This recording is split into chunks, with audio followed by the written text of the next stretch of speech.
name's Cheri Gaulke, and I had the great honor to design the Filipino World War II Veterans Memorial, particularly as a non-Filipino. It was dedicated on November 11th, 2006. In some ways, I was a very unlikely person to design this. As a kid, my father was a war buff, and I feel like I spent my childhood being dragged to battlefields and war memorials, and I really didn't like it. It wasn't something that touched me.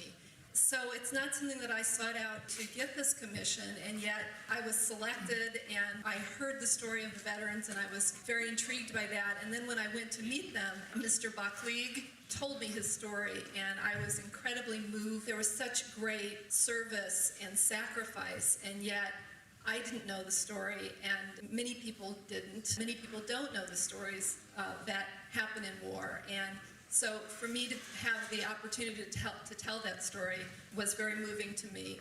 The truth is that history is personal.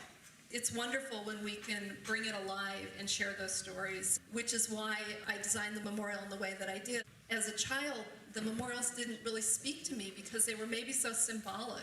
And I think art sometimes can be symbolic and very beautiful.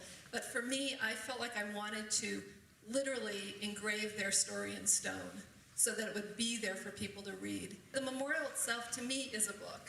It's tablets of stone that have been engraved with photographs and text that tell you the story of what these men and women went through. The first 4 panels tell the story of the war, and then the 5th panel, which was very important, tells the struggle of trying to get the benefits that they were promised and did not get. So I want to acknowledge at this moment in history that great progress has been made in terms of getting those benefits, but what they still deserve and can never get enough of is our appreciation for their service and sacrifice.